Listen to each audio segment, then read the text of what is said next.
Good morning.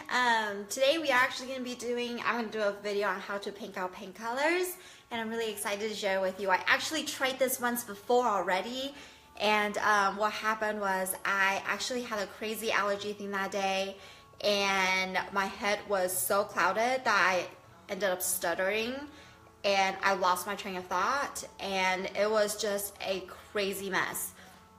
So I'm really excited to be doing this again, hopefully with a clearer mind this time. So I'm going to give you 3 points to talk on, and hopefully will help you pick out your paint color either for your home, for a project, for your office, I mean really to your heart's desires, right? So first of all, we're going to pick out the paint colors. If you can get your hands on one of these, this is absolutely awesome. And what I love about it is that, you know, when you are picking a lighter color and you're going through the top, it actually will show you kind of what the undertone is, because some of them are too light to tell. And if you like, oops, there was money in that, look at that. And if you just like go down the line here, you can actually tell, okay, there's a green undertone, which will help you decide, because sometimes with lighting and everything, it won't make a difference. And when you paint a whole entire wall, even though it's such a light color, that undertone is going to show and it's going to reflect on your skin. So picking colors, something like that. I actually, depending on what color wall it is, I will put like a couple layers of white pieces of paper on the wall, because the current color on the wall will make a difference when you try to put like a swatch on the wall. I forgot to share. I gave myself a paper cut on with this last time, so I need to be careful. So yeah, paper on the wall to kind of block out the original color, and then you can put swatches up on your wall and kind of feel it out. And when you do start painting, like when you paint blocks on the wall, make sure you pick a big enough area, which brings me to point number 2. Point number 2 is you want to paint 2 separate areas. One that's actually going to get exposure to sunlight, and then you want to go ahead and pick a wall that's also shaded, so you don't have the sunlight directly beaming on it, like a shaded wall. I don't really have a shaded wall to show. Maybe something like this. Like this wall over here, which is kind of angled. There's no windows directly across it that the bright light's gonna come in and flood the room. There's always gonna be shadows. Paint those areas too to make sure that the color doesn't change. Because like the mind games, have you guys all seen the mind games on Facebook? With the colors, it's like the same color, but in a different picture, it looks like a whole different color depending on shadow. Anyways, so just like that, the color changes when it's in direct sunlight or in shadows.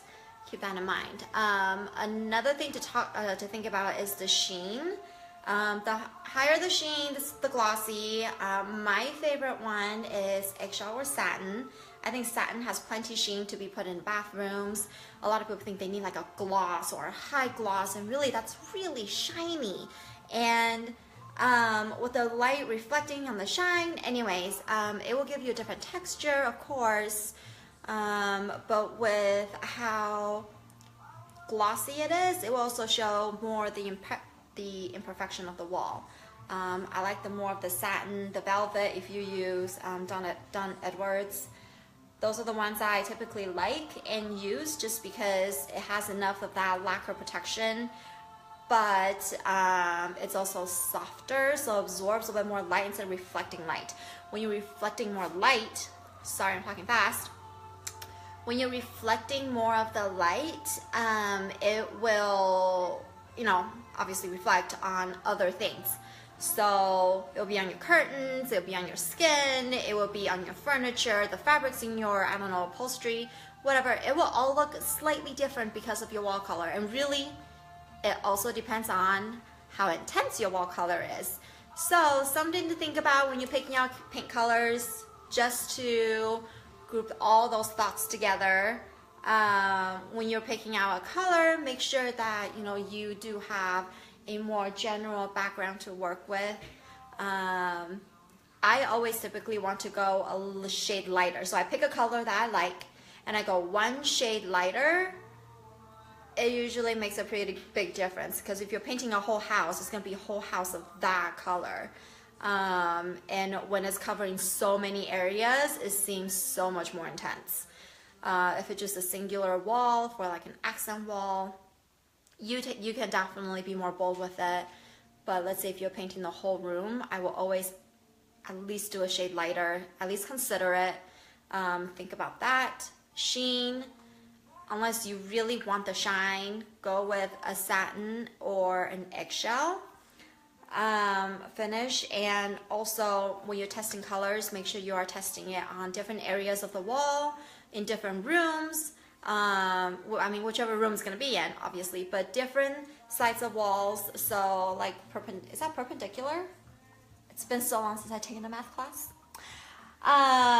But you want to, you know, select a wall that just doesn't get sunlight, one with sunlight, one without sunlight, or even just how the light shines. Make sure you also try and do it at night. You want to take a look at it at night under your light bulb. Light bulb makes a huge difference. There's LED light bulbs now, incandescent, there's yellow, there's daylight, there's lots of different light bulbs. So with the ones that you have in the home and the ones that you like, definitely test it through that as well, because especially with the more yellowish lights, it will change the color of your walls. So I hope that was helpful, and I hope you guys have a wonderful day, and I'll talk to you guys again soon, I'm sure. See you guys later.